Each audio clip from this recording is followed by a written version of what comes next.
Hi, I'm Rob King. Welcome to Homebrew number 29, and we're on the dark side. Today's video is going to be a quick one. It's going to be a kit. Now, Brew Firm kit is pretty darn simple. We have the hopped malt extract here, and basically we just simply add sugar and water. Now, reputations of these kits are that they can be quite thin in taste. So this is actually the first time I've tried it, so we're going to find out and see what the mouthfeel, the taste and the aroma is going to turn out like in one of these fairly simple kits. So please do like and subscribe, and let's get going. Hopped malt extract and yeast are included in the kit. In addition to that, we're going to need 11 litres of bottled water and 500 grams of sugar. The bucket I'm using is going to be a little big for this brew, but that's not a problem. The CO2 will help to protect it.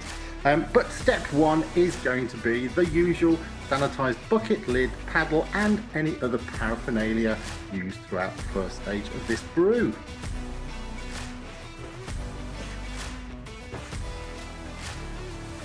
While sanitising, I'm just going to heat up that malt extract in hot tap water. That will help liquefy it and make it easier to add to the bucket in that first step.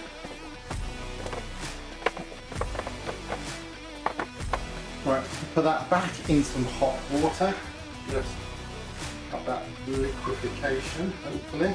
Evidently the quality of your tin opener, which I don't use barely anymore, plays a big role.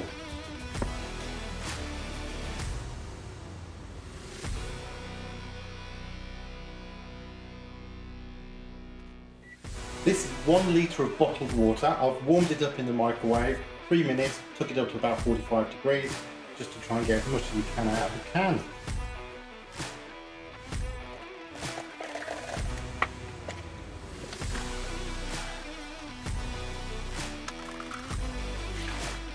This is our 500 grams of brewing sugar.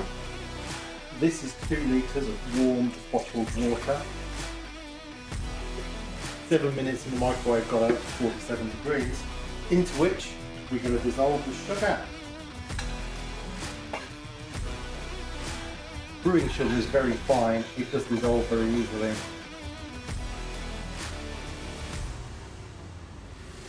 Next step is to mix it all together.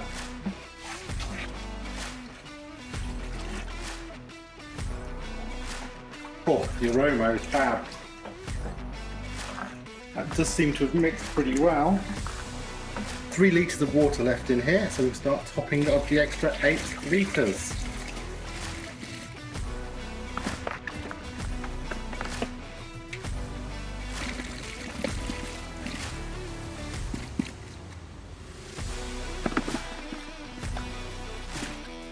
The temperature needs to be between 20 and 25 degrees centigrade. Pitch the yeast a bit high. We just need to wait that to cool down. The temperature is 23.5, so we can reading 252. The yeast that's included is a bit nondescript in terms of what the type of yeast is, but we'll see if we can find out.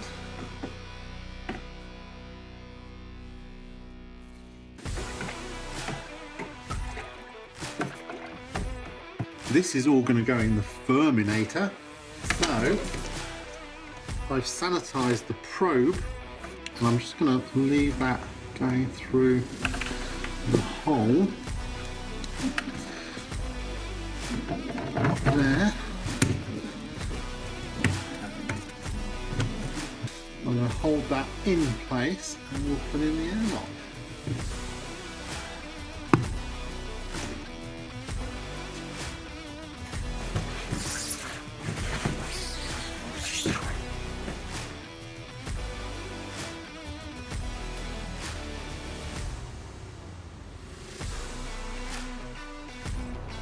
Day 1, no pressure.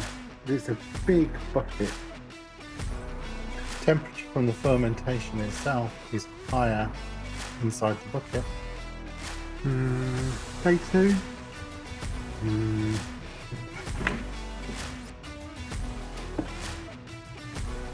Okay, gonna need to take a sample. Aroma is lovely. Who knows if it's been successful now?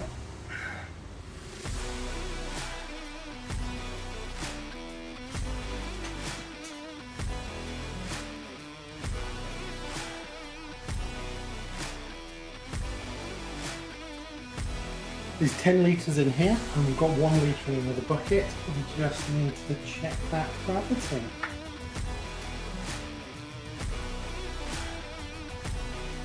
Put it away a little longer. For the 1 litre, we're just going to mix 7 grams of priming sugar. The sugar wash is just boiled water that's now cooled down. Helps it mix better. And we can bottle.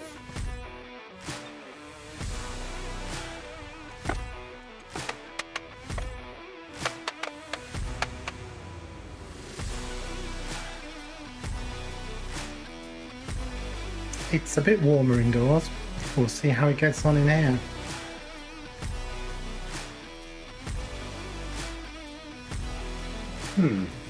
Positive pressure.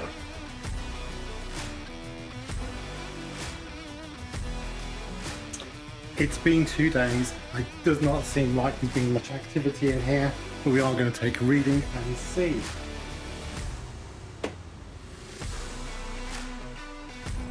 There has been some activity, but only a small amount. We are looking for 1005. It is still around 115. So we are going to dose it up with a bit more yeast. This is going to be for our yeast starter. It has all been sanitized. The temperature of the yeast is 24.9, so I'm going to bring it up a couple of degrees so it's the perfect pitching temperature for our Nottingham yeast. I'm also going to add some Go Firm, which is a bit of nutrients to help the yeast get going. We have 5.5 grams of Go Firm. Here we have 5 grams of Nottingham yeast. And 5.5 grams of Go Firm. We're going to put this away for 20 minutes and then we'll pitch. So we're going to pitch our yeast again. Time to cross your fingers.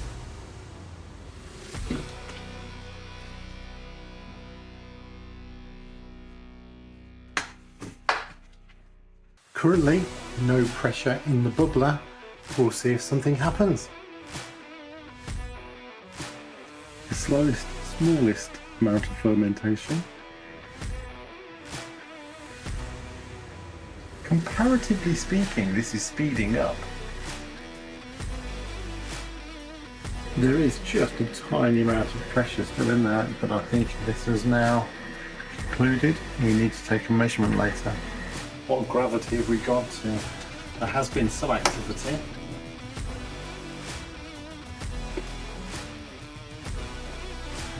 It's still a little higher than we were looking for, but it does seem to have settled down to about 113.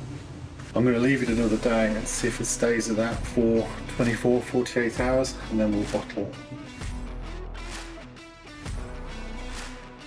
This is totally a long shot, but I've been adding yeast nutrients to my mead. So I'm adding 1.59 grams of Fermado just to give it one final try. That last push might just get it down to the 1.005 we are looking for.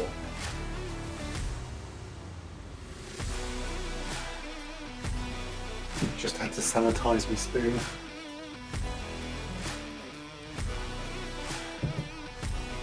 This one, on the other hand, has done nothing. I now worry I'm making it worse, not better. Well, this is a surprise, but progress nonetheless.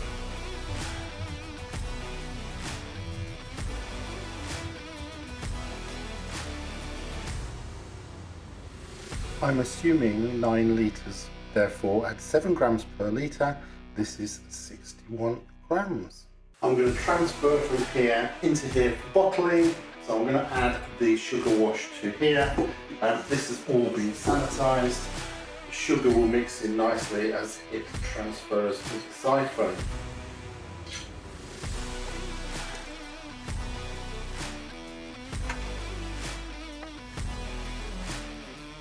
This should be 10 litres, but it's not looking equivalent. I'm going to have a plan B. Of course, the sugar wash is going to be wrong if that's not 10 litres.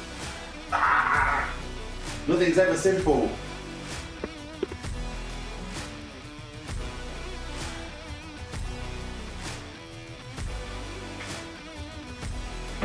Oh, gosh.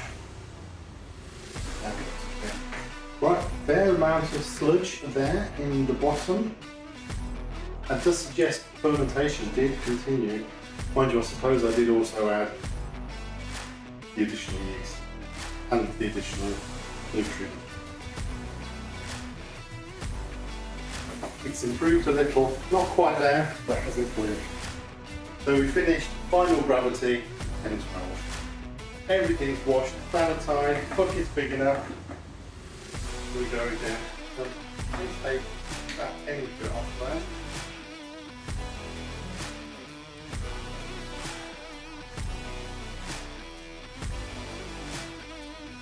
It all came out of this bucket originally, but it genuinely looks like it's not going to fit back in.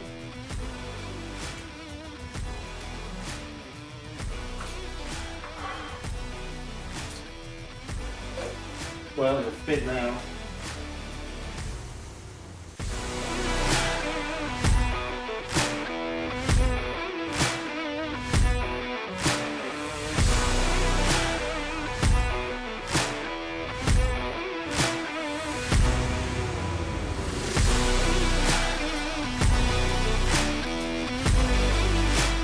"21 bottles of beer on the wall."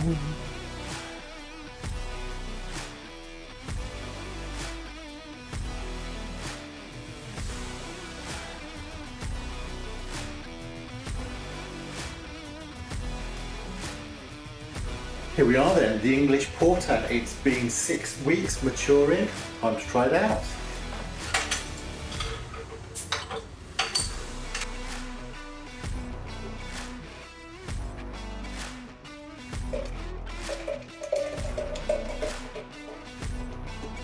We started this one back in October, in the bottle 4th of November, so it's now the 16th of December. Time to give it a try. Carbonation in the bottle. I did help it along a bit, but that's pretty good. Nice sort of creamy head. Very sweet and malty aroma. We're looking for aromas of caramel, biscuit and toast. Not sure I get those, but I do get licorice, which is one of the things that is supposed to come through. Colour, very black. We fell short on the ABV, didn't we? This was 5.25%. We didn't hit that final gravity, and we were looking for closer to 8%. However, give it a try. I'm never sure of the difference between a porter and a stout, but apparently the two differences are. One is that a porter tends to be a little lighter in body, and the second is it tends to use more barley, so it actually tends to have a more higher sugar content and potentially slightly sweeter. It is much lighter of body, so that definitely comes through. It tends to be sweeter rather than bitter.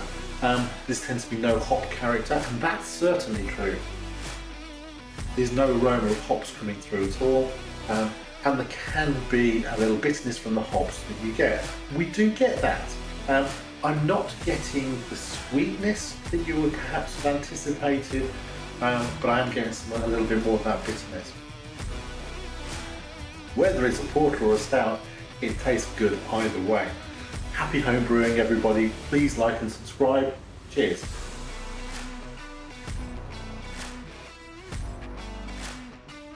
And welcome finally to the lessons learned. And when we started out on this brew, we set ourselves a few challenges to just really understand how good a kit really was.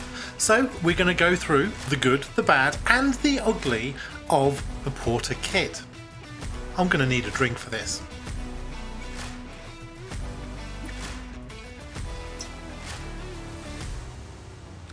Cheers. I'm going to start with the positive. The brew day itself was really quick. That's the advantage of a kit. You can just really knock through it and get to fermentation in almost no time at all. So step one, fabulous. Then we move on to fermentation, and that's where our problems really started. There wasn't enough sugar in the recipe to get to the ABV we were looking for. The recommendation was 500 grams. It should have been more like a full kilogram to be able to get the right gravity level. We started in a difficult place and things got worse from there on in. As we moved through the fermentation stages, we could just not get down to that final gravity we were looking for. I do believe I wasted a lot of time and didn't really achieve anything by all of that nutrient, additional yeast, etc, to try and get down to the final gravity. I should have just rolled with it and accepted this was a kit and they were perhaps not quite going to be on spec. But this was all a thumbs down for me. I was expecting a nice, easy recipe that delivered on the parameters it provided. It did not. The third issue was all that mucking about. I really did fear oxidization. Again, if I hadn't have bothered doing that, probably less of an issue, but certainly it was a concern. I definitely need a drink.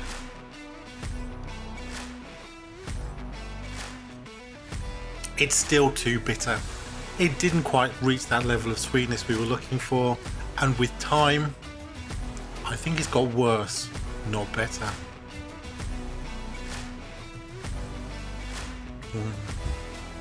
And that brings us on to the evaluation. The reputation of these kits is quite poor, and I suppose so far I'm not exactly selling it. And to be honest, the mouthfeel was probably quite accurate. It did sort of meet that porter level, so good there. The aromas were pretty simple. I did get some flavours of licorice, but actually the complexity of aroma you sometimes are looking for from a porter, none of that was there at all. And then we come to the taste, and I do think in my evaluation I was overselling it, because having had a few bottles since, it hasn't quite lived up to that good evaluation, and to be honest, I'm doubtful if I'm going to finish the whole batch.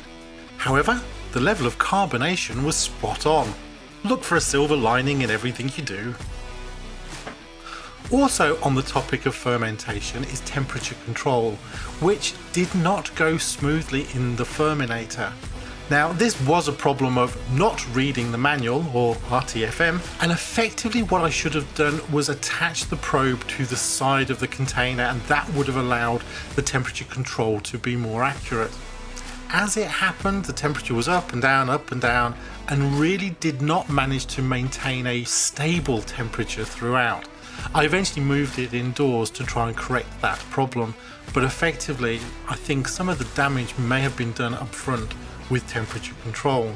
Difficult to know the impact that had, but it was a problem to keep it up to temperature in the Ferminator outdoors. My final lesson is just a little bit of a personal one, and that was all the buckets and containers. This was quite a large batch, and I either had to use a bucket that was far too big, or as it turned out, buckets were just too small. I've actually now purchased a couple of different sizes, just a bit bigger than the batch size, and that just gives you the extra capacity you need not to end up with a litre left over in a separate container.